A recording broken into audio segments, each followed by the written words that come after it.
think you're muted.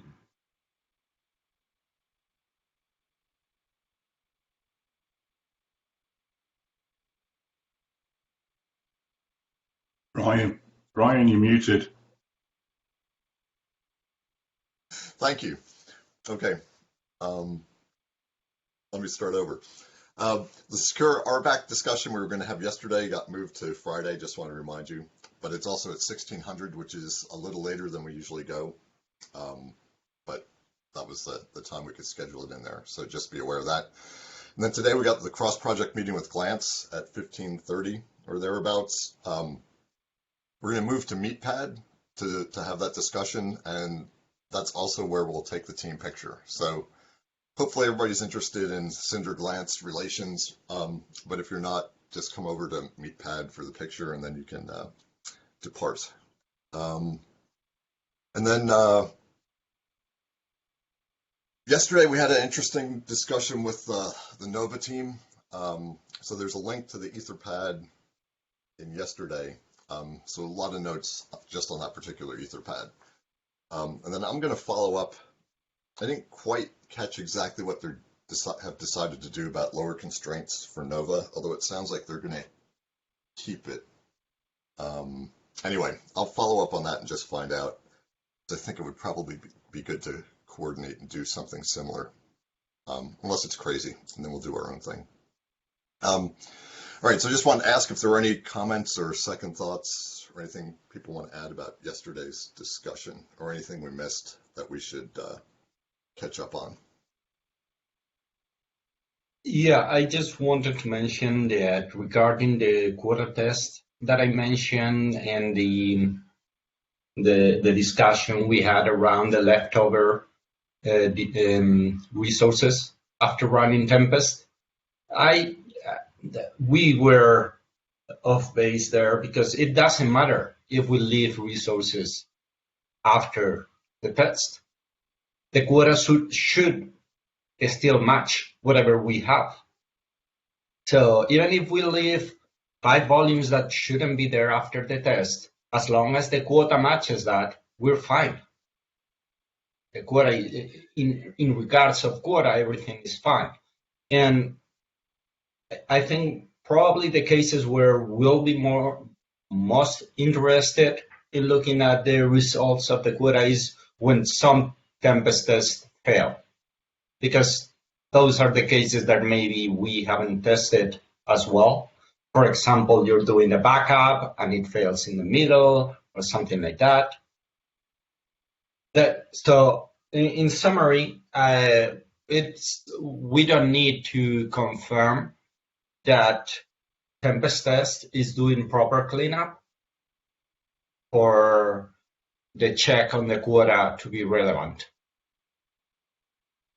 Okay, so I guess, so if the setup for the test creates 3 volumes, those would presumably count against the quota for whatever the user was exactly being used. And then if the teardown doesn't delete those, it's fine.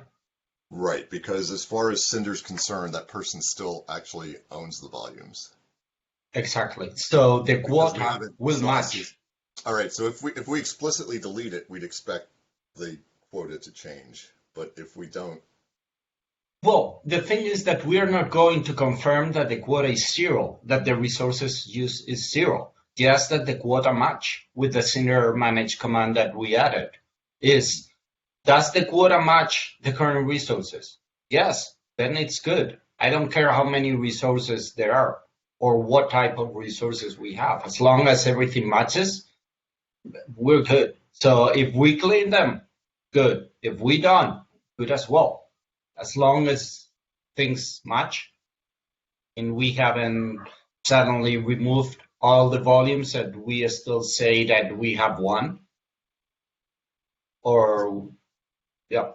Yeah, all right, that's good. Well, that certainly simplifies things, so that's nice. Yep. Okay, so we would just use the Cinder, the Cinder manage to check that they're accurate. Yep. All right, that's cool. All right, that's a good follow-up. Anything else?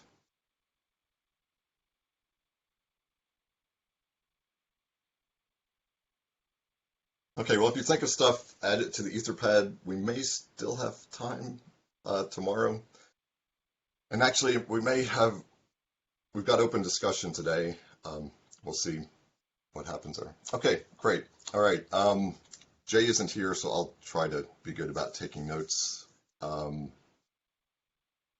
Adam, so if you could introduce yourself real quickly, and then you've got the floor. Sure, yeah. I'll just start my slides because I threw an introduction slide in there, so. Hang on, I've got to sort out BlueJeans screen sharing. Sec.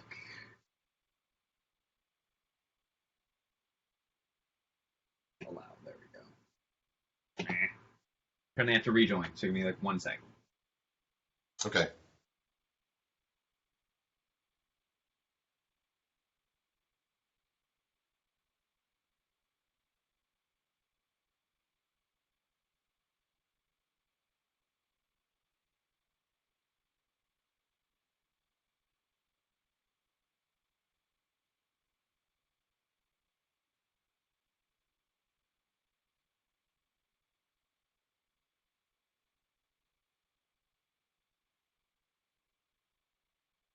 Ugh.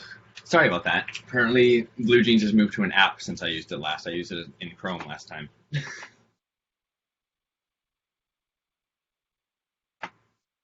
I'm using it in Chrome, and it works fine.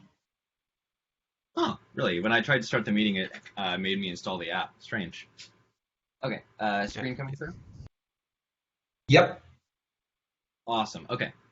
So, like Brian mentioned, my name's Adam, and I'm here to talk to you today about my experience using Software Factory and using it for an OpenStack third-party CI system. So basically today I want to start just by going over what Software Factory is in case people haven't heard of it. I don't know how popular it is around here, and why you might want to start using it for your third-party CI system. And I want to cover what my experience was like specifically, because I had a bit of a weird case starting with it, and what still needs some work to maybe make it really able to be used for that third-party CI purpose. Who am I? I guess as we started this whole thing. My name is Adam Kerpin. I'm an engineer with Pure Storage. I've been there for a bit over 2 years. My main project, and why you don't see me super often, is because I'm working on our Pure Service Orchestrator, or PSO product, as well as Portworx. So that's more on the container side. But I'm also helping Simon over here maintain our Pure Storage Cinder CI system. And that's how I ended up working on Software Factory and why I'm here giving this talk today. So what is Software Factory? What am I talking to you about? So I personally like the phrase they actually put on the project page, which is a software development forge. It's a little bit artsy, but gets the point across. Basically, it's an easy way to install a whole bunch of useful services for software development. So this could be things going from a CI stack to code hosting to even some collaboration tools that they included. It's pretty scalable. It can go from a single, like, lightweight all-in-one VM, just with like minimal services, or you could have multi-node clusters set up with services spread across them for if you really want to get that third-party testing going. And finally, it's at least relatively up to date. The main thing being it is on Zool 3, which I know is the big point going around right now. So nice little benefit from that. Like I mentioned, it supports a lot of different services. I was actually pretty surprised when I opened it up the first time. So the core kind of stack seems to revolve around the standard CI system I've seen before. So it comes with, Zookeeper, Gearman, MySQL, and then you've got Zool and NodePool for actually running the tests, and Jarrett for, at the very least, hosting the configuration for Software Factory, as well as code to actually test if you're hosting code there. And finally, just for the core stuff, it also comes with a built-in log server just in the VM for hosting test runs. If you want to go a little bit past that, one thing I was really pleased to see, it came with some built-in monitoring as well. So it comes with InfluxDB and Grafana, and this has already helped me solve a couple issues, so it's been really nice having that built in there. If you want more logging, they have more stacks there as well. So it has that built-in log server from before, Or you can get a whole elk stack if you want, so Elasticsearch, Logstash, and Kibana. And it also comes with a system called log classify and log reduce. I've never used them before personally, but it looks like it's a system for storing the log output from a successful test run and using that to calculate what's different in like a failed test run. So it looks pretty cool. I just haven't had a chance to use it yet. Finally, it came with a whole bunch more browsing and collaboration tools. So it comes with like some Git UIs like Git Web and Cgit, and just some more things for digging around like Repo Explorer and Hound. And then the part that really surprised me, it also came with pages for like hosting HTML, Etherpad, which I know we all love here, and Logit, which is kind of a pastebin similar application. And then it also came with a Mumble server for voice chat, which is the one that really surprised me the most. And yeah, all of these can be enabled or disabled, except for I think the core ones have to be there. And you can move them between nodes as well. So you could have them all in one VM, or you could have like Zookeeper with its whole own VM and everything else somewhere else if you wanted. There are some caveats to this that I will cover later that I ran into, but at least in theory, you should be able to do this. Where is this currently being used? To the best of my knowledge, I found the two public instances for the Red Hat RDO project, as well as Software Factory itself runs a public one, and then now the Pure Storage CI is using it. So that's what Software Factory is. Why is this awesome? Why do we care? So first reason is that it's been at least easier to use than the old systems that I was somewhat familiar with. Just having the Software Factory like setup and like installation process is a much lower barrier for entry and maintenance, at least from what I could tell, compared to saying, it's easier to say install Software Factory versus install Zool and Nodepool and Jarrett and a whole bunch of separate services and then also pipe them together. So having this handle it is just a nice one less thing to worry about. It's also helps that it's pretty simple to configure even Software Factory itself, at least for the main infrastructure part, but still keeping that flexibility to make sure that all the different vendors can like handle all their different requests if they have strange setups that they need. But it looks like it should work for at least like 80-90% of the setups that we need. Finally, one thing that I'm very happy they included, the web UI at the very top, there's a banner to just navigate between all the different services inside Software Factory. There's like a tab for Jarrett, a tab for Zool, that kind of thing. And even just having that I have a feeling that added a lot more ease of use than we think. Because I'm sure having to jump between a whole bunch of different endpoints for Jarrett and Zool would be really annoying compared to just having links at the top. Second of all, it'd be great to have Software Factory for consistency, just to have one officially supported CI platform that we can all kind of build on. And of course, that also means we can update and convert some of our documentation and guides on Software Factory. I know for me, when I was trying to figure this whole thing out before I actually started using Software Factory, I was trying to fix our old CI system. And I had a really hard time finding any guides, especially for our specific setup, because we were a little bit unconventional. But overall, I had a hard time finding docs. So having everyone on the same platform makes it at least a little bit easier. And kind of on that same note, it would also make it easier to debug CI issues. Because while I was working on our old CI, Simon heavily suggested that I reached out to the Cinder community or the OpenDev community as a whole to get some help and figure out why our CI system was broken. And part of the reason I ended up not doing that for the old CI system, at least, was because I wasn't really sure what was part of a standard CI system and what wasn't. Because, we had some clones of repos that were super outdated with a couple extra commits on the end for bug fixes and stuff like that. And they were from before my time, and I didn't know what they were. So at least having the same base system of Software Factory would make it a lot easier to tell where something's messed up and how messed up it is. Because even just being able to say, hey, your system is completely screwed up, start over, would be better than I have no idea what's wrong. And finally, this doesn't have to be just Cinder. It can go for the whole OpenStack community as well.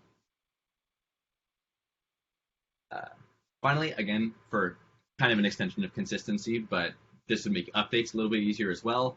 Gets everyone on Zool 3, and with everyone on the same platform and using the same package, it's at least a little bit easier to keep packages kind of in the same era, at least. Get them generally in the same major version. And also, because we're using Zool 3 now, there is job inheritance, and that makes it a lot easier to pull in some testing changes. Because I believe in our old setup, if there were changes to the upstream jobs, I would have had to go and pull them in manually. I'm not sure if that was an issue for everyone or just how our specific CI was set up, but either way, for me at least, this got a lot easier, so I'm very pleased to see that. So what was my install experience like specifically? What issues did I run into? Actually, I guess before I go any further, any questions before I go into my specific stuff?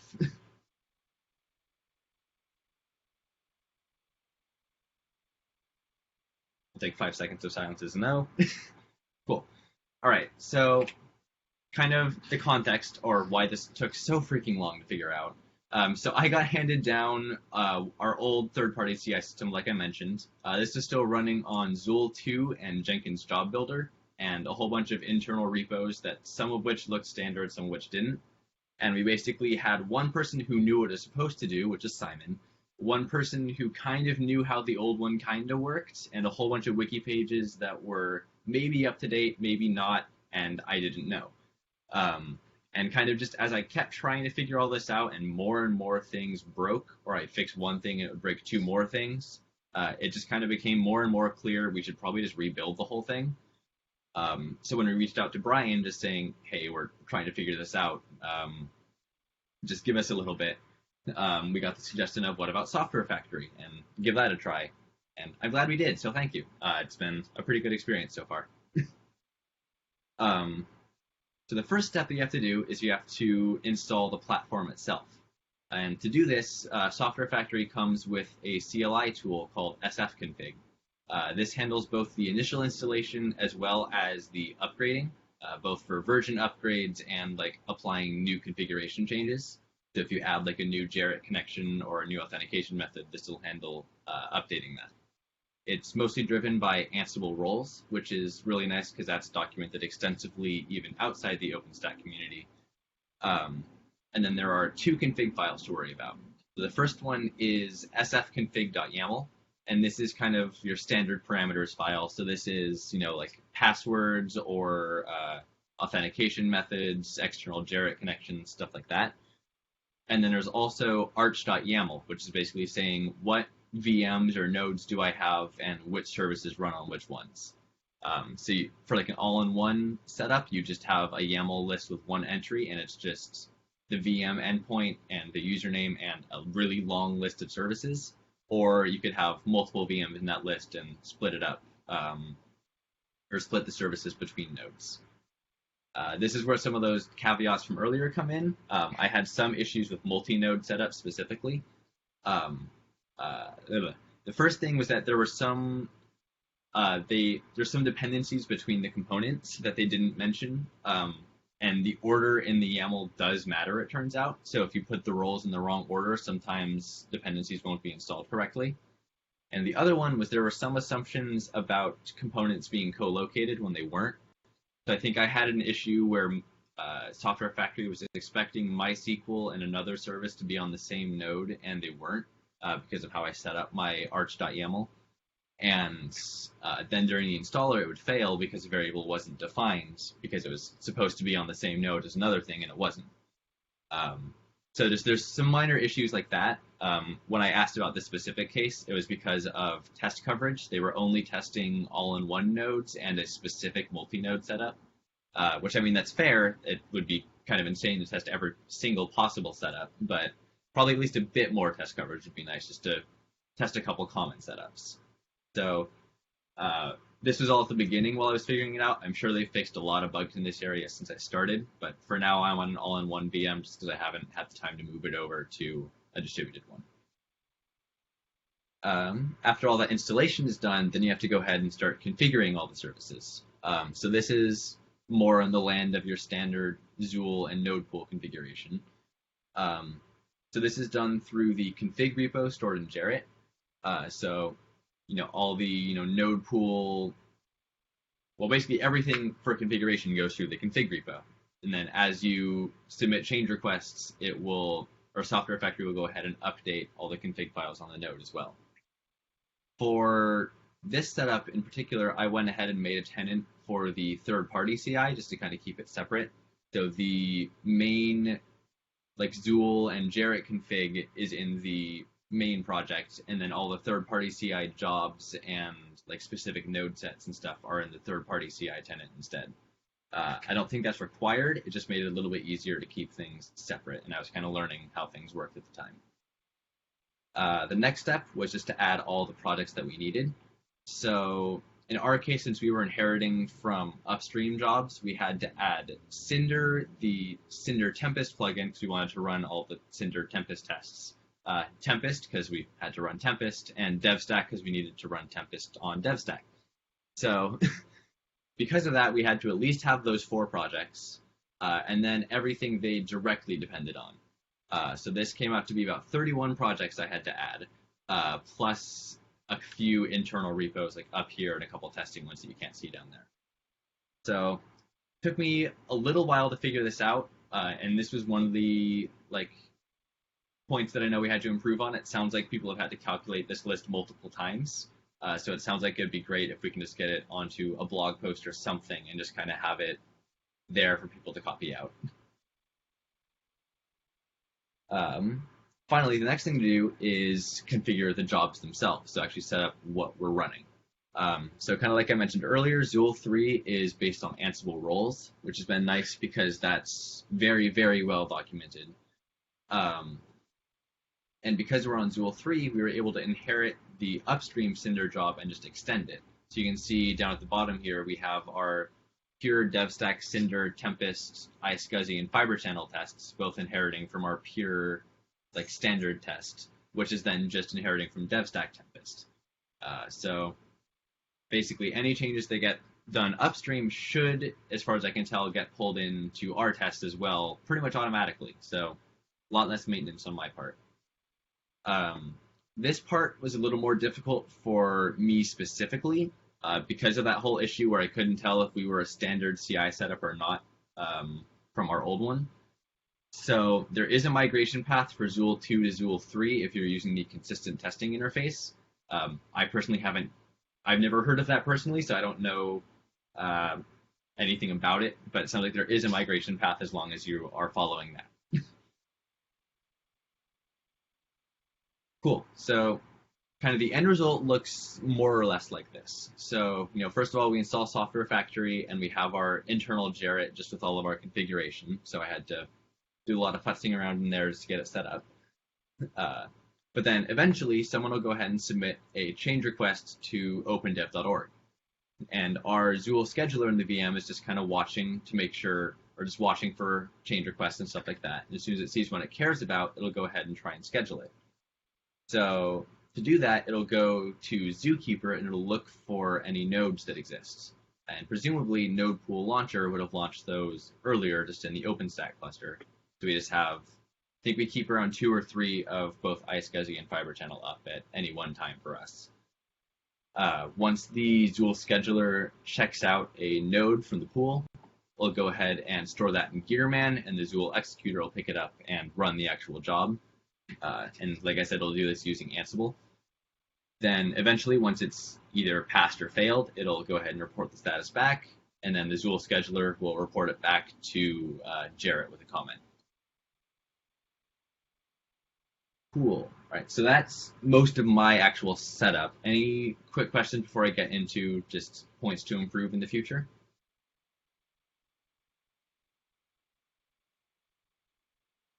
Cool. Okay. So yeah, just a few points of improvement that we may want to look into before really diving into this. First one is that it feels like you could use a bit more project maturity. I know that's kind of a vague term. It's more just a feel that I got compared to a super quantifiable things. The first thing that stood out to me was that the issue tracking, it's not using any OpenDev set of issue trackers. It's using something called taiga.io. And And I'm sure this works great. My first experience had at least like 2 separate bugs trying to submit a bug, ironically. So that wasn't a great experience. So getting that resolved would probably be, if we're trying to get a lot of people to use this, getting that resolved is probably a good idea. And then obviously getting more testing of common configurations, and also just double checking that this really would match like 95% of the use cases that we need. Because like, as far as I can tell, it looks good, but like I don't know what, like maybe Nova has some weird testing requirements or something else I don't know about. So it'd be worth just double checking just to make sure there's nothing weird we missed. The other big gap is just the documentation. Software Factory adds its own resources folder inside of the project config repo, and it's not quite the exact same format as the Zool config. It's very similar, which is the part that messes with me. It's the same types, but instead of doing it through like YAML lists, it's through YAML structs instead. It was something really weird, and there's no documentation for it that I could find. So even just having like the YAML schema published just to know what fields even exist would have helped a ton. Because I'm sure I spent hours debugging when I was like a couple letters away from getting the right field name or something for the thing I wanted, but just couldn't quite get it. So just having that documented would be great. And once we have that, we can also get our third-party CI, just kind of getting started guide up and running again and up to date. Couple bits of future work. I'm personally going to be working on writing a blog post summarizing just kind of the installation process a little bit more technically, to hopefully prevent someone else from spending 3 months the same way I did. And it'd be good to start sharing the message now about Software Factory if we haven't already. Presumably it's at least being shared somewhat already, because I know Zool 3 has been a huge point for a really long time at this point. So just be good to make sure people know it's an option. So yeah, that's my Software Factory experience. Any questions, discussion, comments, concerns? No, that's really nice. So your overall experience is pretty positive. Yeah, overall it's pretty good. I think it just needs a bit more polish. Sure. It's an open source thing, so that's...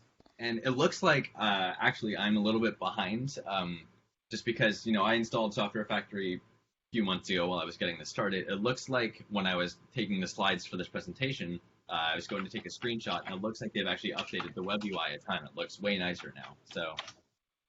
So things are happening. They may have fixed a lot of these bugs already. I don't know. Adam, I'm Tom Barron. I've worked in Cinder a long time ago. Occasionally poke in here, but I'm primarily on Manila right now, and I came over here actually because I had been interested in suggesting to some of our third-party CI folks that they look at Software Factory as a way to assist them to migrate to Zool v3. So you've obviously done a lot more than just think of the idea, but have actually been doing it.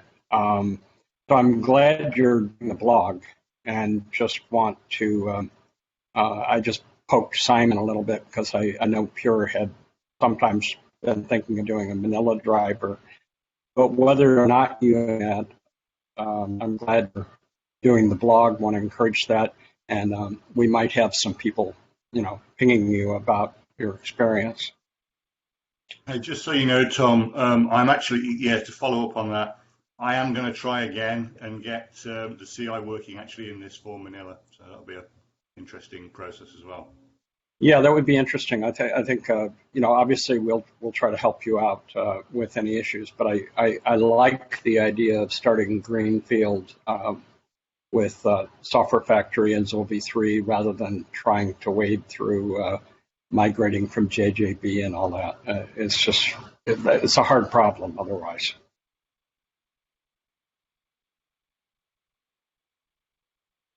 That's all from me. But anyway, thanks.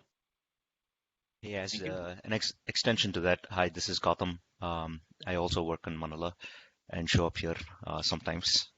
So when you were writing these job manifests in your software factory configuration, job configurations and such, are you inheriting any of the upstream jobs that we are maintaining in the community, or are you like completely, defining your own primitives and stuff and working off of those?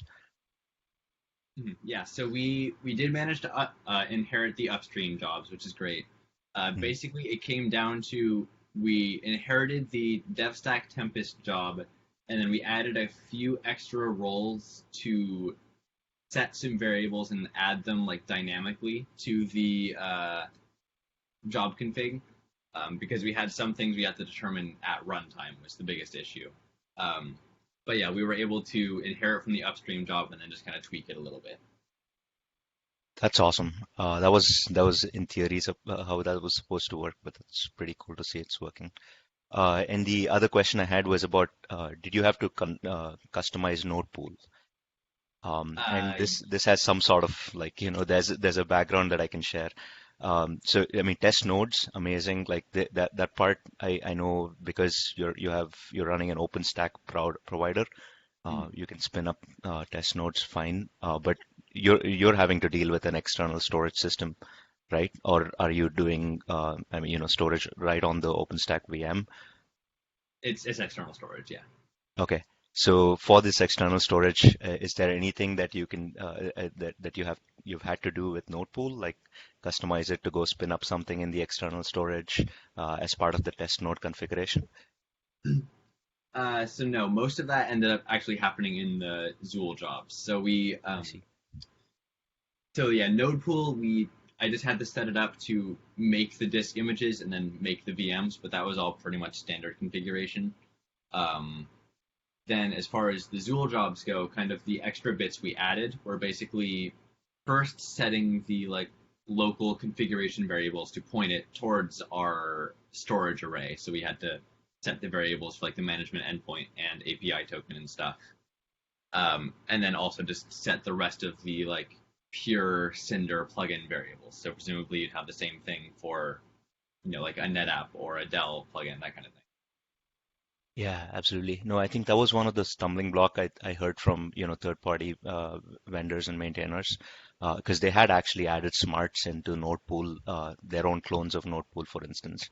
And they were trying to spin up storage devices, pretty much like the test nodes alongside the test nodes, so that the test nodes and the storage devices can, go together into a test job and stuff. And I mean, node pools evolved a lot since this is again Zool v2 times.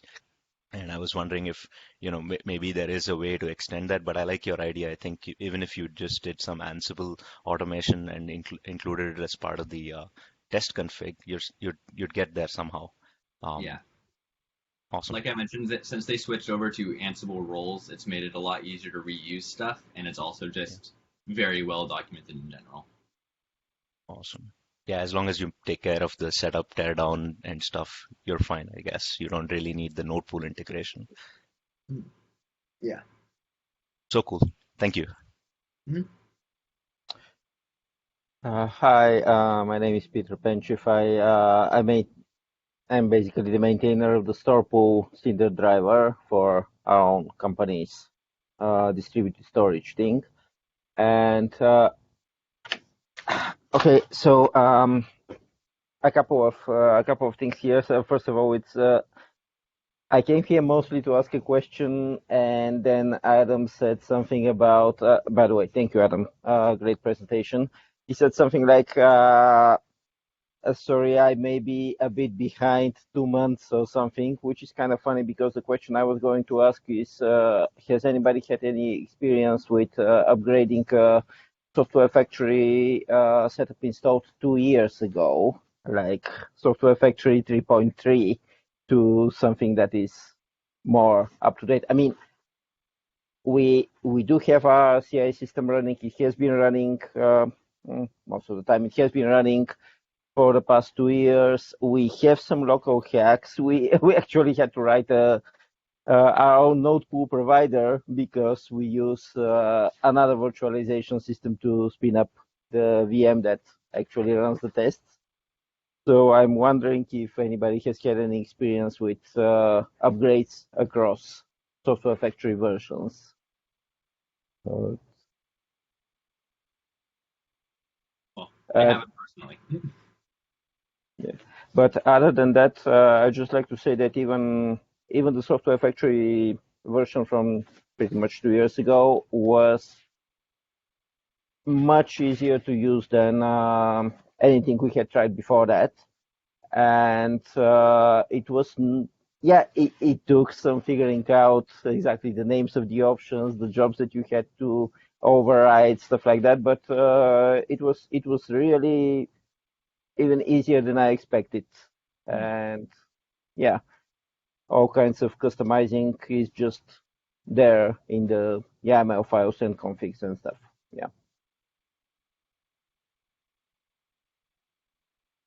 For the sake of showing people around, anywhere, since I just have it open, I can just show people stuff if they want. Anywhere people wanted to look at that was of interest to them, just since I have it up.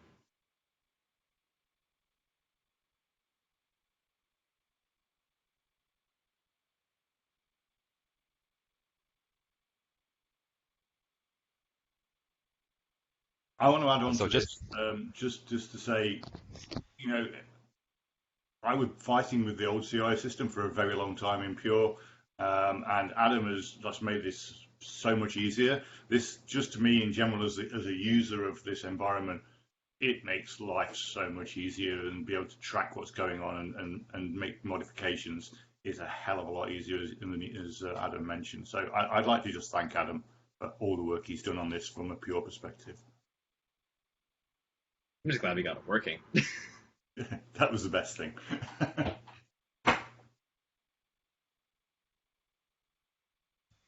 It looks really great. We also reviewed using Software Factory, and I wanted to use it, but I didn't have 3 months to get it up. So I ended up resulting to handcrafted, quick and dirty kind of approach. But this looks really great. For example, so this OpenStack DevStack job, or I assume it's a job, right, from which you can inherit other jobs. So this, you have to configure this yourself, or this is already somewhere up in... Like getting the job to inherit from? Yes, just getting the DevStack job, for example. Mm-hmm. Yeah, so I think once we, by nature of adding the project, we can make it add the jobs as well. So I think it added it from one of these 3 projects over here. From Tempest. Should be in the OpenStack Tempest. Yeah.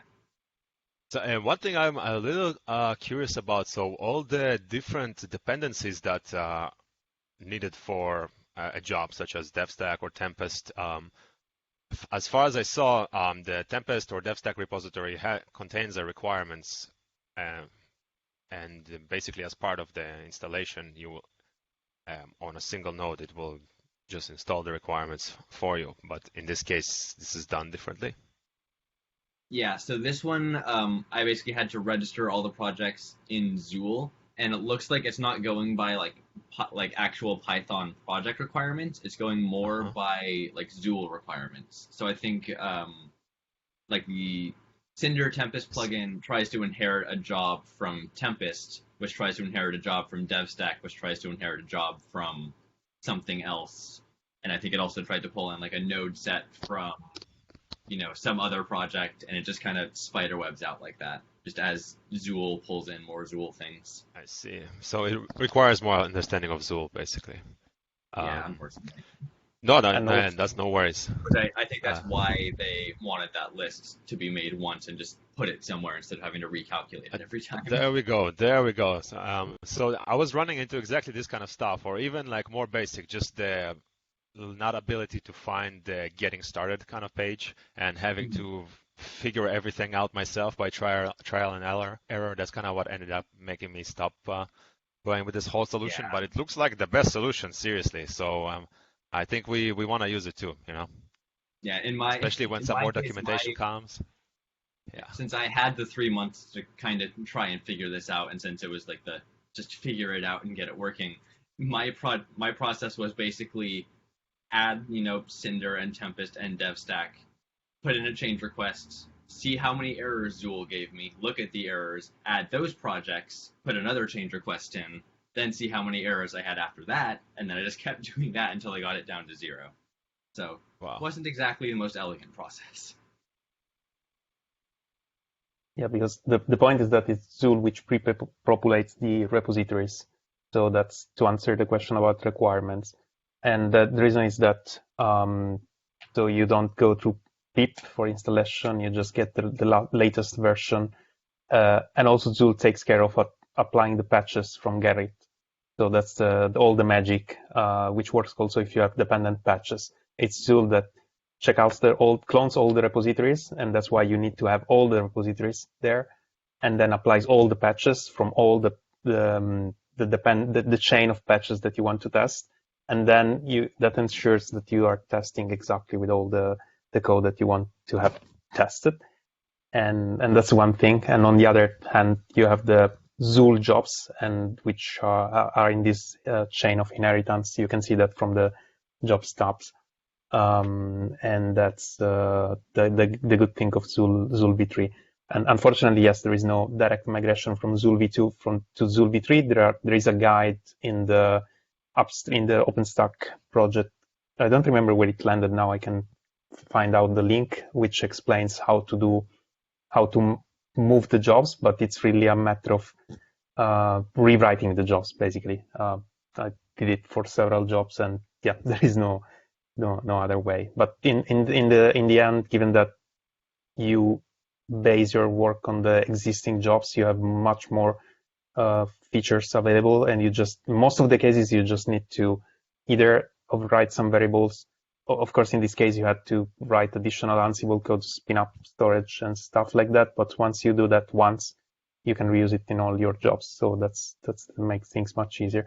And just to finish, I understand that as it was pointed out, yes, Software Factory itself is another project which accepts contribution, and I understand it can be sometimes frustrating in submitting bugs and so, but maybe instead of a blog post or an additional blog post, even some small patches to the documentation saying, please know that you need to look for this, even if you don't provide all the information, but at least make sure that the Software Factory documentation will have some more notes saying, yes, this part needs to be expanded, but please make sure to do that. And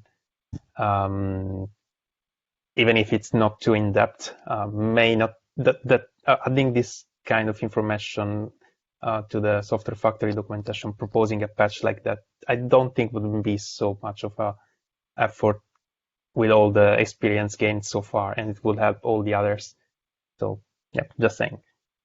Yeah, and users will know what info they're missing when they're looking at documentation for the first time, which is better than not knowing at all.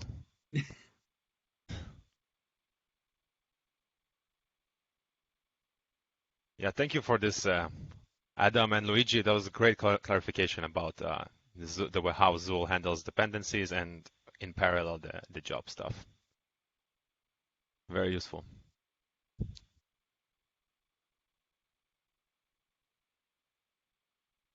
Any other questions for Adam? Adam, thanks. That was very nice. Of course.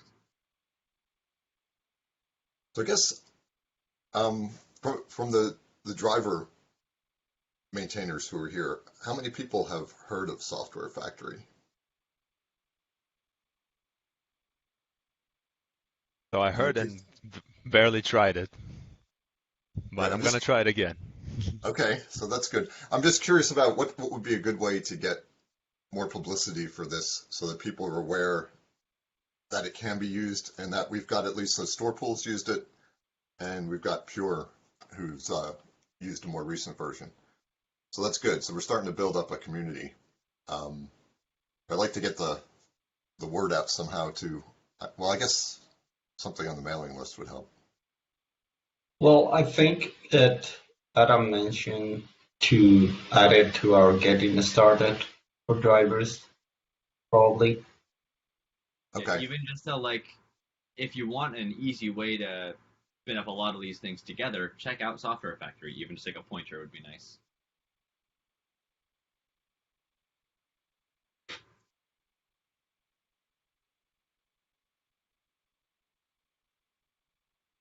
Adam, I'm looking forward to your. Yeah. Yeah, I was just going to say that it could be great if once you write your blog post, you would send an email to the mailing list or let us know somehow. Because maybe we can steal a bit of it and just add it to the getting started guide, you know? Yeah, I'm sure worst case, if I forgot to mention, I'm sure Simon will pass it along. So it'll get there some way or another. Okay, thanks.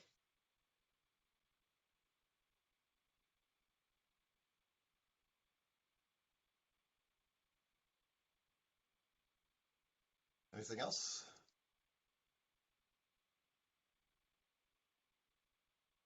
Okay, well, thanks a lot, Adam. That was great, and very interesting, and optimistic. So, thanks. Optimism is good. Optimistic. More people will want to do this after hearing about your experience. Okay. All right, let's move along to the next topic, and I'll update the PTG bot. So we've got Zohar's here. He's been working on the, so we got the updated NVMe-oF brick connector merged last cycle. And now we want to discuss the healing agent part. So take it away. Thank you, Brian. Let me just share this. So everybody can see?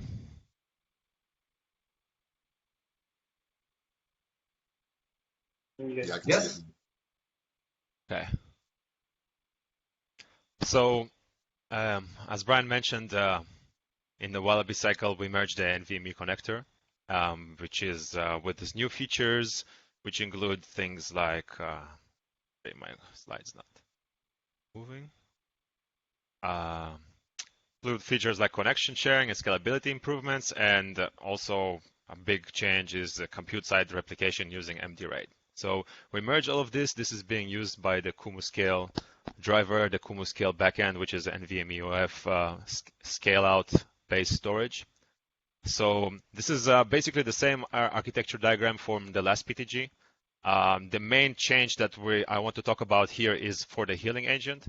So everything else, the connector part, all of this part is working. So we updated the NVMe-oF connector, we got it merged, we also got the Cinder driver merged for QumuScale, and this whole part is basically working now. So if there's questions about how this works, I'll be happy to answer now just to make it easier for everyone. Basically all it does is you have some kind of provisioner, so the driver calls the provisioner, tells him to create a volume, tells him to initialize a connection to a volume. The volume could be replicated sitting on multiple storage nodes. And then when the attachment happens, for example, on a compute node, the NVMe-oF connector is called, and it does both the NVMe connection via NVMe CLI and the MDRAID on top of the NVMe connections, and then exposes this MDRAID device to the hypervisor. So this part is, we have an initial implementation which works. There's a few cleanup things we want to do to make it easier to work with the healing agent. The healing agent itself, we did do an initial prototype, which actually works. It's out of tree, and which is fine because we are doing a bit of a redesign to this healing agent, and that's the main feedback I want to get in this session. So as I mentioned, we did the NVMe-oF connector rework. Now the Wallaby implementation is highly coupled. We want to move towards more modularity. Right now, everything is kind of bunched into this one connector. The NVMe methods/library and MDRAID, it's all bunched into one connector. So we want to make it more protocol and vendor generic, clean up an organization of the CLI libraries for NVMe and MDRAID. So when I say protocol generic, in a sense, I mean in the future, we want MDRAID to be usable by anybody that wants, not even necessarily with NVMe over Fabric. And also, vendor generic, we basically, when it comes to the NVMe over Fabric connector, we want to unify the APIs. And we already saw how there is a little bit of a divergence in Wallaby. There was a regression, basically, and there had to be a compatibility change with another driver that's using the NVMe-oF connector. So it's not that this is gonna necessarily happen in the Xena cycle where we're gonna unify the NVMe connector API, and we're gonna make MDRAID protocol generic. So this is not necessarily gonna happen, but we want to move towards that. And the first natural move is creating this CLI libraries. So we're basically abstracting them out and decoupling them from the connector, and then these libraries will be usable by anybody else, including the agent. So now to the agent. So we did an initial design approach during the Wallaby cycle. So now we're still using it out of tree in our own QA and for proof of concepts, but there's a bunch of issues with this. So the initial design, quick initial prototype, agent fully lives in OS brick. So that's a big issue in itself. And the agent is a thread that initialized by the connector connect volume. So this is the initial design, and there was a bunch of issues with that. So on a high level, OS brick is a library. It's not a service. So because different services use this library, this whole approach ties a child thread, which is the agent, to an arbitrary parent process service. So one of the things that happens in this case is that the agent logs will jump around between different service logs depending on whatever service did an attachment first and triggered the agent. So basically the agent is not independent, and it's also not persistent, where, for example, if the Nova Compute did an attachment, it spun up the agent. So now you have, as part of the Nova Compute process, you have this agent thread, and the Nova Compute process gets restarted. The VM is still running, the attachment is still there, but the agent now gets killed. So this is one of the major issues with this approach, together with other things. So what we want to do in Xena, and this is what we could really use a lot of feedback on. So we can call it a block storage connection agent. So the scope is basically the same. It will focus on the NVMe over Fabric first. In the future, we want to make it also protocol generic. So it includes monitoring and self-healing. So things like when you have a MDRAID replication, noticing that your legs are down and requesting to, legs being replicas or legs of the MD array. Requesting a replacement and carrying out the replacement process, or even just reporting to the backend any broken connection, and other connection management things, for example, with multipath, where even though during the initialized connection, which goes just through the driver and the connector, so it doesn't even touch the agent, which is a standard OpenStack flow, assuming multipath is enabled, you have multiple multipath portals configured in this connection information. If this multipath portals get changed in the backend without any event happening on the compute node will not know about it. Now, there are different ways of solving it, and I see there's a discussion going in Nova about refreshment of attachment connection information, which is actually very applicable in this case. However, for multiple reasons. One is deciding when to trigger the refreshment. Two, when you do the refreshment, it will still go through the Cinder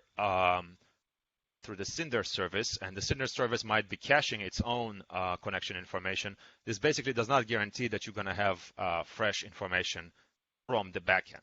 So again, this is the agent. The scope of this agent will be, besides doing self-healing and monitoring, it's also receiving live updates, in a sense, from the backend, whether there were changes in replicas of a replicated volume, or whether there were changes in one of the multipath portals. So this kind of stuff is the scope of the agent.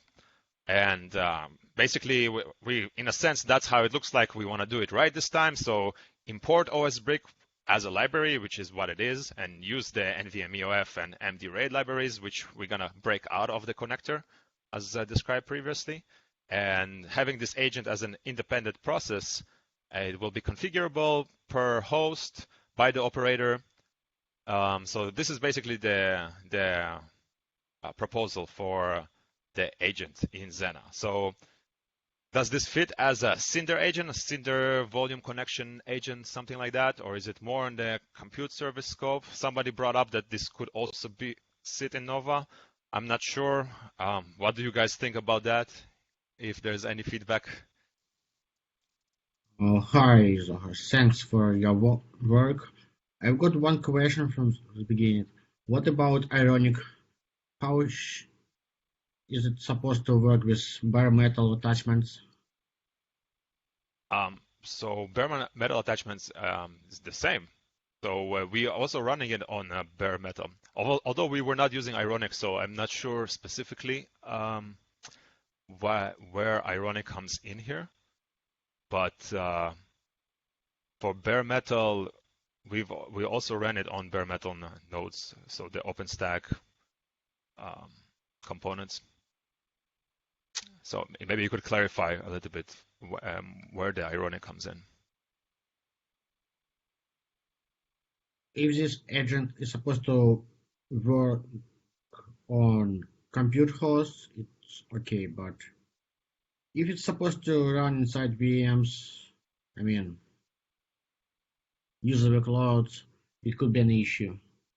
So inside VM, like a guest VM on the OpenStack cluster, Yes. or a VM? Oh no, it's not supposed to run inside of a guest VM. It's only on the compute host, right? And also it's gonna be optional, so you don't have to run it. But if you want, so you have. Let's assume your compute services are running on bare metal nodes. So you have all these bare metal nodes that spin up VMs and do attachments.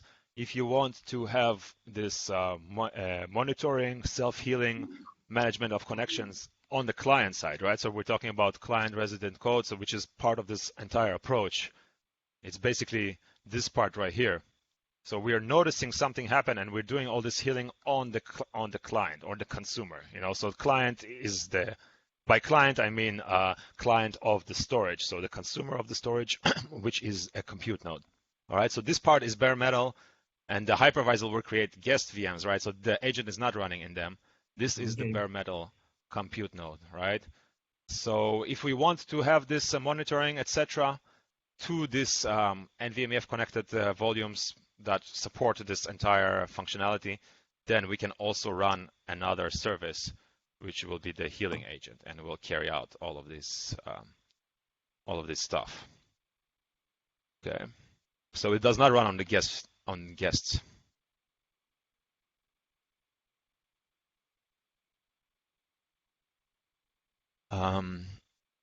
Okay, so this is basically the proposal. The benefits of this approach is it resolves all these issues I mentioned with the Wallaby approach, it being an arbitrary thread basically, and persistence and independence of this service. It gives operators needed control over the agent. This is some issues that we saw. We basically didn't have control over it because OSBrick is just a library. It doesn't know who even calls it. It's basically just a set of methods. It fits better into OpenStack service architecture, and the vision at least is as much of a generic treatment of protocols and vendor drivers. And that's the first thing I want to do with this agent in this cycle is that once we break up the whole CLI libraries part, the next thing I want to do is break out the vendor-specific stuff, which is things like calling the backend, telling it that I need a new replica. So things like that are obviously vendor-specific. So for that, I want to abstract this as much as possible, where we're going to have basically the first agent driver for Kumu-scale. So there's a lot of the agent functionality which is generic, and it's agnostic of the vendor, so it doesn't matter what calls you make, the NVMe attachment will basically always be the same, or creating a RAID 1 will always be the same. All you need is just the connection information. So as long as you can agree on the API or the format, which is not always the case, as we saw with the connector NVMe-off driver, but we want to, of course, improve it with time. So that's what I mean by generic treatment of protocols and vendor drivers. So the caveats of the approach is more complex. It introduces a new service to OpenStack. It will complicate the deployment if you do need this service running. So we need to install it and configure it. But overall, it's a low risk. So since it's optional, so I think it's still worth the effort. And it's something that's going to make the Kumu-scale and anybody else using the NVMe-off connector and this agent, hopefully, as soon as possible. It will be great to see others show interest in it and start using it, I think it can have a big benefit. So I'll just go back to this, and I will open to any questions or feedback, any input, please. We're starving for it.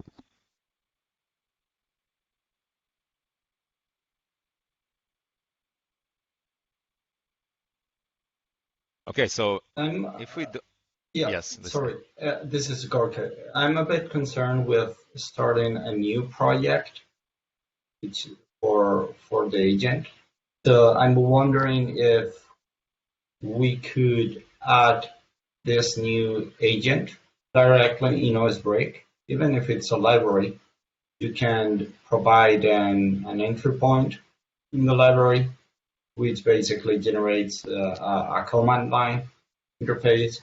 Basically, you would get your agent in the OSBreak code, even if it's an independent service or anything, because creating a new, I don't do that job, so I don't care. So it's not that I don't care. So it doesn't affect me much, but a new project for this means we have to do releases, we have to add a CI, we have to.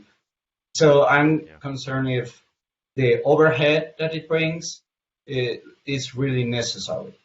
So this is not a question to you specifically. It's like bring it up to everyone to see if it's possible to just add it to OSBreak, the code for the agent.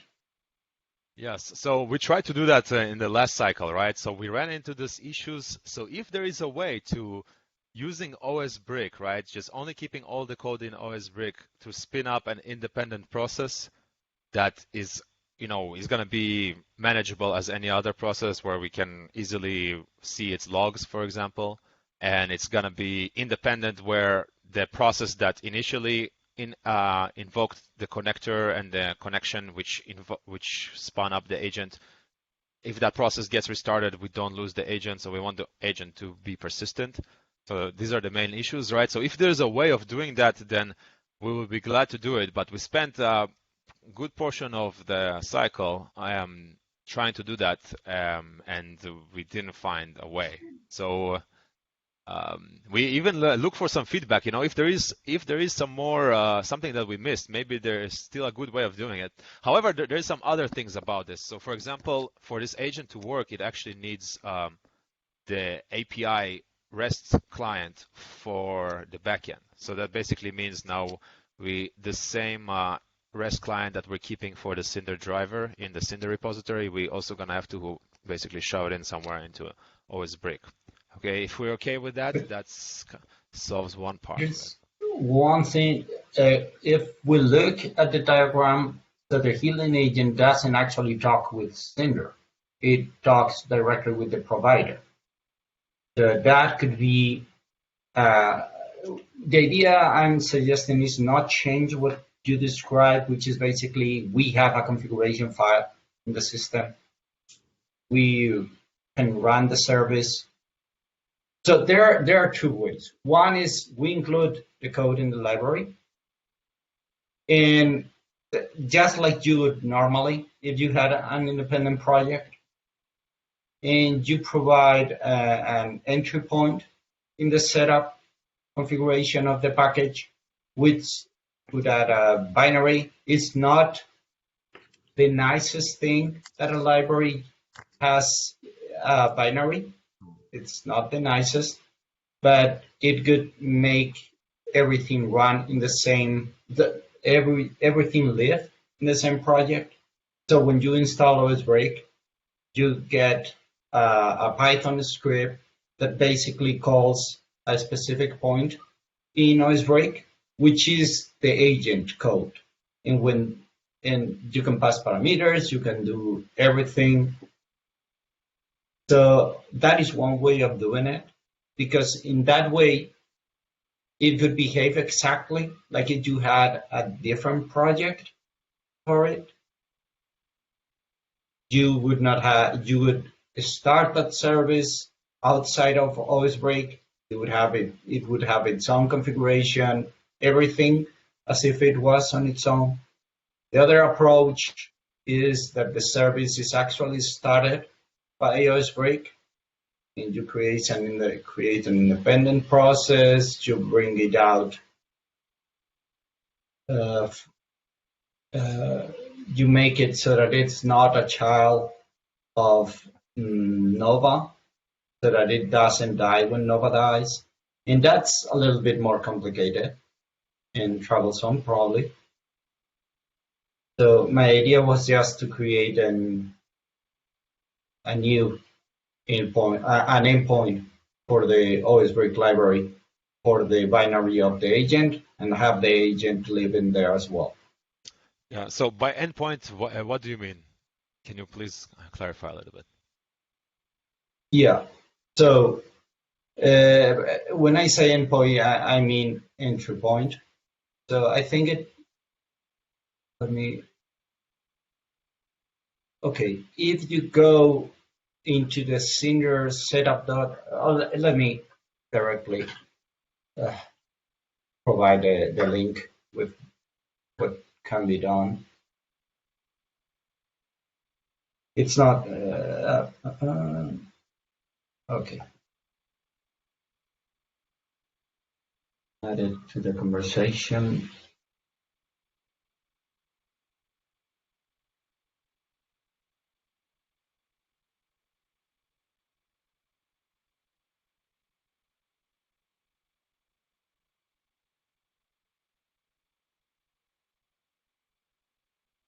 If you look there, you can see the console script in Cinder right now, which basically provide a namespace. Well, when I say, I'll paste it as well in the BlueJeans chat. So in there, you can see the console script, which is part of the entry points of Python package. So you mean add something into here? But in OSBreak. OSBreak would have a console script. It's not clean because OSBreak is a library. So one would say, why would a library have a console script? But in this way, we could add in OSBreak dot healing agent, and then main, we could have the healing agent code in OSBreak.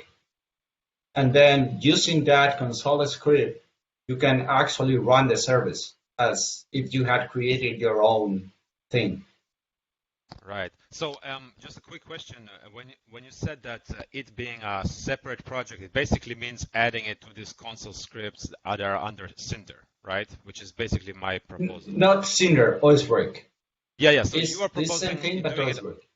Yeah. So the same thing about OSBreak. So basically, my proposal with it being, an independent service would mean to add it here where you pointed, but what you're suggesting is to better do it under OSBreak, right? Well, the problem with adding it here to Cinder is that means that Nova compute nodes means to install Cinder in its 1,000 dependencies. I understand. So, what I'm trying to understand, so maybe I don't have full understanding of the entire life cycle and ignition of every service. But let's say a service like Cinder API or the Cinder scheduler, right? So these are all, the source code is all held in the Cinder repository, right? However, there's some kind of job, some build job that builds a package in a sense that gets run on whatever host. It runs the Python interpreter with all that code and to run the service, right? So if we would add a Cinder agent to the same Cinder repository, we would need a new job that will generate this new package and a way of running it, right? So this is basically the issue here, right? Because now the problem with adding to Cinder is that all this console script that you see here, the package that generates them all, basically uses the same Cinder code for all of this, because this is, as you can see in the Python namespace, it's cinder.command, cinder.command. All those require the whole Cinder code. So it has to run any of those, you install Cinder completely, all the Cinder dependencies, every single dependency. So if we add the healing agent here, that means that any compute node needs to also have the Cinder code, and that is just too big. Right now, Nova requires OSBrick to be installed.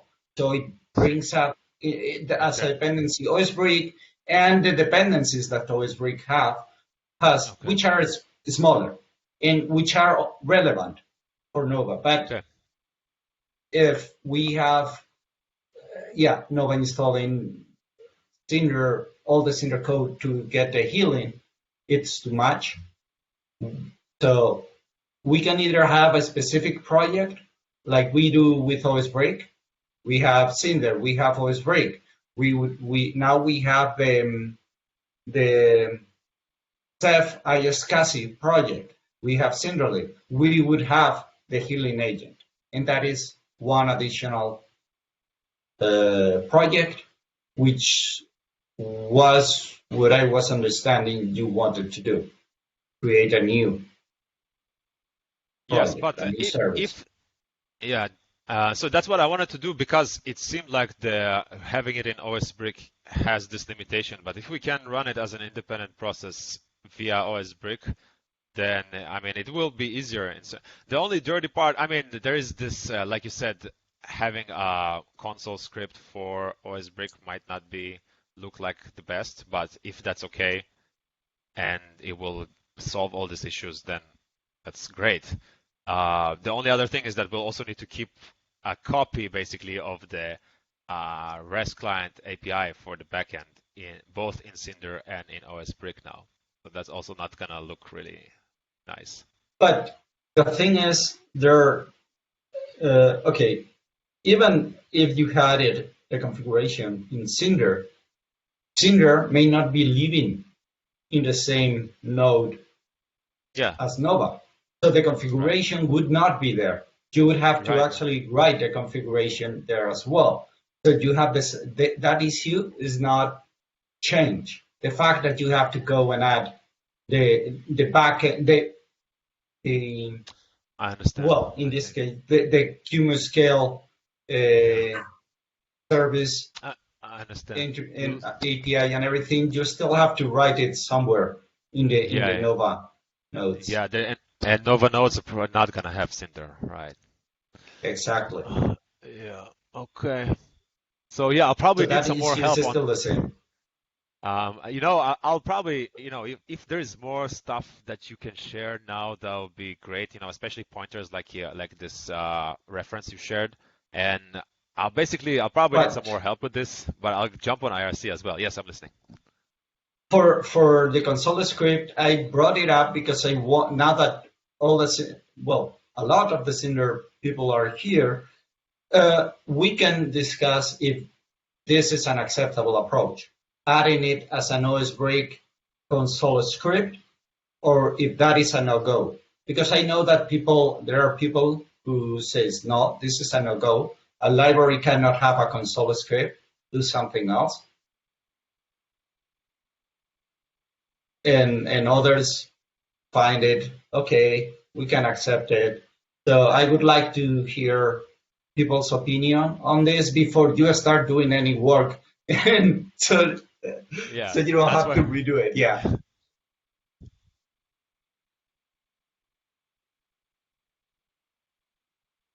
Sorry, I'm just typing that question into the Etherpad while we're thinking about it. Mm-hmm. So I'm looking at it, these console scripts are under entry points, and entry points is basically what spins up a binary in a sense. Is that right? No, not exactly. In entry points, you have other things. You can see that you have cinder.scheduler.filters as one of the entry points.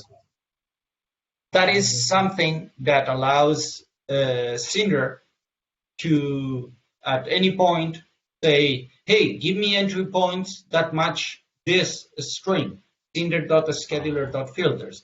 But you say, oh, those are only exist here in Cinder.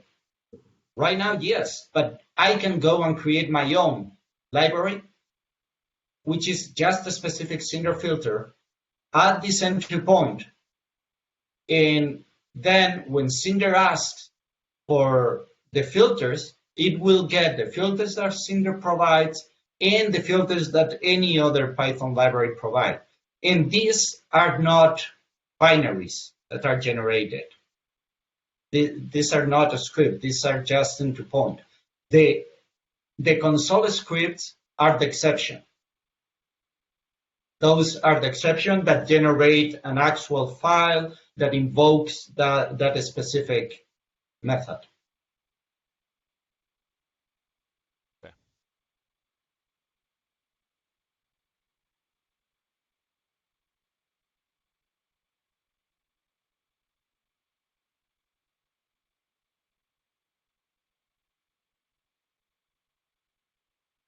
Okay, nice.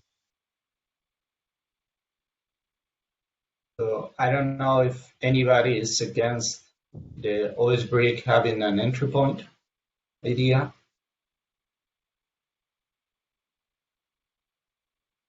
So I guess I've never faced like this particular issue before. Is it entirely up to the Cinder community how we want to deal with this, or? Yep. Okay. Yep. Good. Because here is an example of another project we are maintaining that has a console script, and it's a library. So of course, I did it. That so one is on me. So we can make it a standard Cinder practice. So it will no longer be a non-standard thing. Okay. All right. So at least so this makes a lot of sense to me, at least in terms of, right, the agent is only going to be used where you've got brick, because it doesn't make any sense outside of that context. And then if you, right, as far as getting this thing onto the computes, right, the computes have to have OS brick, so they'll have the code for this thing there, and then the spinning it up process is the thing that's optional. So I think this makes sense, and then also from the standpoint of the overhead of yet another project. Yeah, I was like, oh, no more overhead. Yeah, I agree with Okay, that so comment from Gorka. for these two reasons, I think we should drop this overhead and having to make a separate service. And one more question. So, okay, we're spinning now. We have a console script for OS Brick, and it basically spins up a new process. We can have a separate config file for it, or how are we gonna deal with configuration for this? Okay, so the thing is that here, when we're talking about the healing agent, you have to get the installers involved, because this is a matter of installation. Just like you generate a cinder.com file, you have to generate your healer configuration file for the nodes that are going to use it. So here is not a matter of what OSBrick does, but what the installer will do. The installer needs to understand that a specific backend can use the healing agent, and needs to create a configuration file and start the service as well. So there are two things that it needs to do. It needs to write a configuration and start the service. And then we can, in OSBrick, we can do like we do with multipath D, where you invoke the command and say, hey, is it running? So OSBrick, for the drivers that can use the healing, for the connectors that can use the healing agent, could ask, do I have the healing agent running? If it's running, I leverage it to actually use it, right? And so the agent code will basically just assume somewhere to look for the configuration, right? Yes. Okay. Oh, yeah, I see. Yeah, so of course, writing the configuration files and then running the new process, that's obviously is on the operator possibility, basically. So whatever installation system that you're using. Okay, so this makes sense. So basically, console script. Yep, and adding it to OS break in OS break dot healing agent or something like that.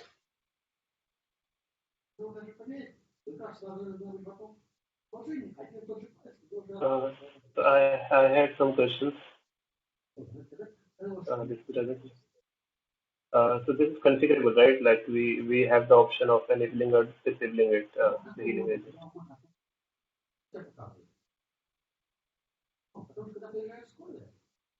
Sorry, I didn't get what you said. Yeah, am I audible, David? Yeah, go ahead, Rajat. Try it again. Yeah. So I was saying this healing agent is optional, right? I can configure it to not run it and like that. Like it's not like if I have an NVMe backend, then it's not mandatory to run the healing agent. Right. So the healing agent is optional, and it's not mandatory that you run it for anything, even for the Kumo scale situation. Exactly. Okay. So and everywhere we install OS break, then this agent will be running if we configure it to run, right? Yeah, we will need to configure it to run, and even we will need to actually spin it up. So same like you would run another service, maybe any of the Cinder service, the operator or the installation system would need to explicitly run this agent, otherwise it won't even be running. And to use the agent, you would have to install OS Brick. But it seems like you would have to, the only places you'd use the agent, you'd have Brick there already, so I think that's okay. Exactly. Yeah, I was thinking for the glance in the use case, I think this agent won't be very useful. So if we have multiple glance hosts and everywhere this agent would be running, like would this cause any overhead there? Well, Like agent, you would get, even if you have multiple glance backends using this, you could get a single agent. And the overhead is not huge, because all it would do, the agent, is, are my volumes still alive? Yep, they are alive. Are them all running? Everything is fine. Yeah. When one of them failed, the agent would make a REST API call to replace that volume that has died, for example, and then make a call to MDRAID to replace it.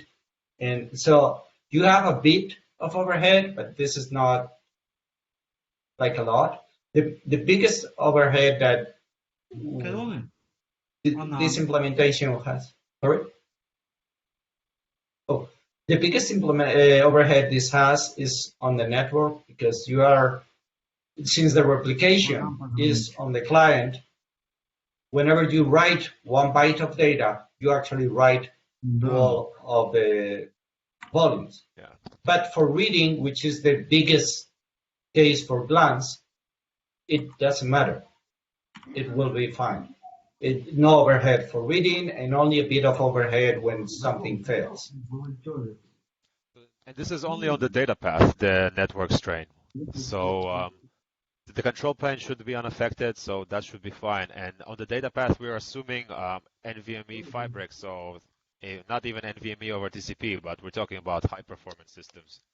So that's why we are willing to do this network write trade-off for this resilience, because we assume that we get this extra performance with NVMe over fabric on a high-performance network, such as RDMA, etc.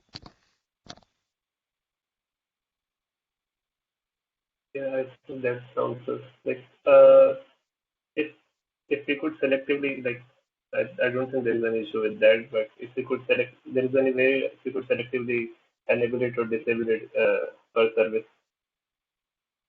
Yeah, that would be interesting too. My original suggestion was to make it like multiple D, where you check the status in OS break. So you may or may not have the healing agent running, In OSBrick, when it's using a connector that can leverage the healing agent, what it will do is it will check, is the healing agent running? If it's running, I use it. If it's not, the service is not running, I cannot use it. I continue with how it's running right now without a healing agent. In that way, if a user doesn't want to use the healing agent, all they have to do is not install it. And then it will not be used, even if configured. Same thing that happens with multipath. You can request multipath everywhere you want. If you don't install the package in the system, it will not do multipathing.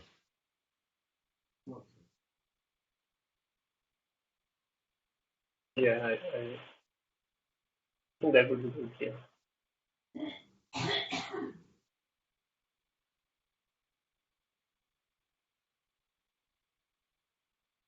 We still have the issue of there's the small bit of client code that's in the Kumo scale driver module. So is there a way that we can get that to work? So my understanding is you need basically that same code here for the healing agent to use. What's a good way to abstract that so it's not duplicated? This is one of the big open issues for the agent for us.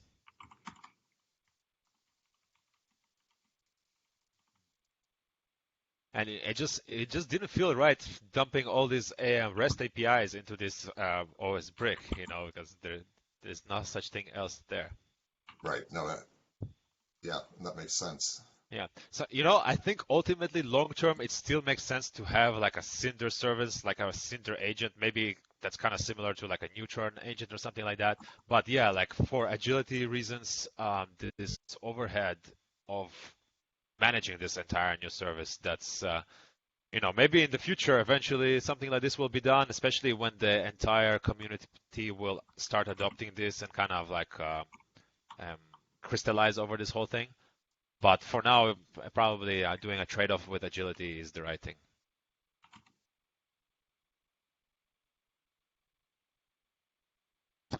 So I don't have solutions for how to not duplicate this REST client stuff.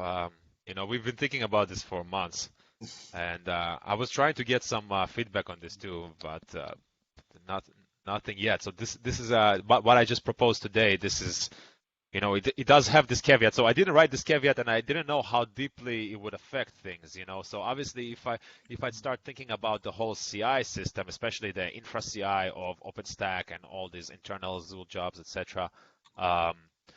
That's just adding it into there. That's gonna be a whole headache, So if I think about that, that's like a whole new caveat that might actually make basically maybe it's better to keep it in OSBrick. But then we have the issues with OSBrick.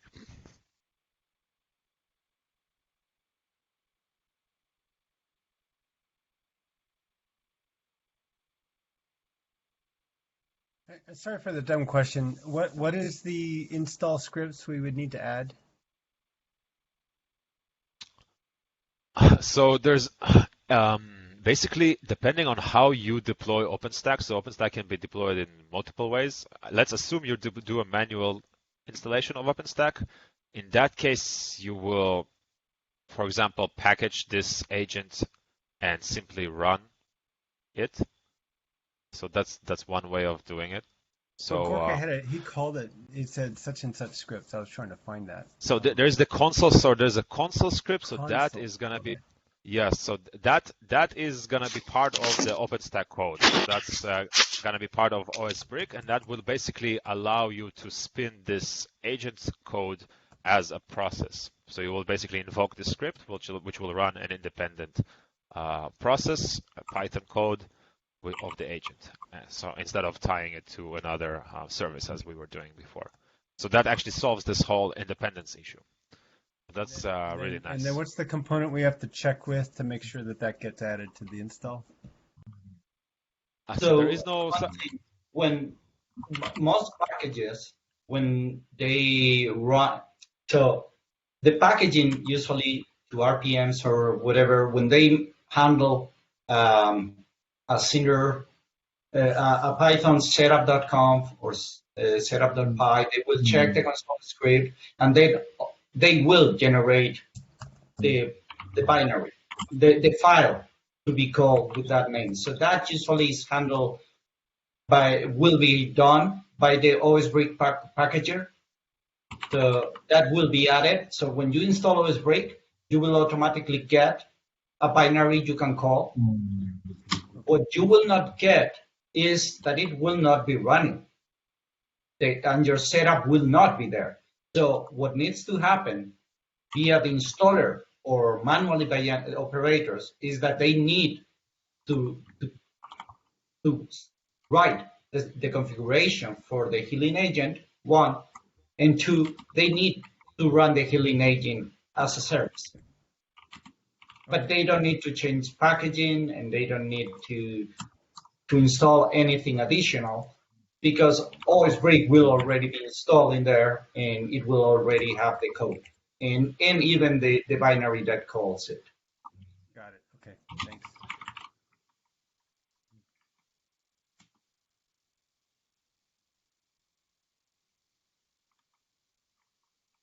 Basically, you're just configuring OSBreak to run as a service.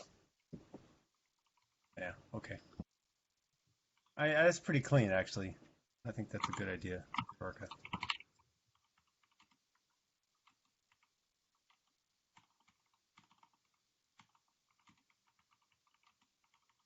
Okay, anything else, Zohar?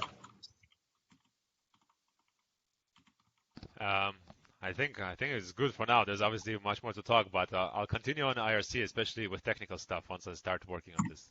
Sure, and we'll have our the first mid-cycle is at week R minus 18, and I think we're at like R minus 24 now. So that'll be another opportunity to talk to everybody.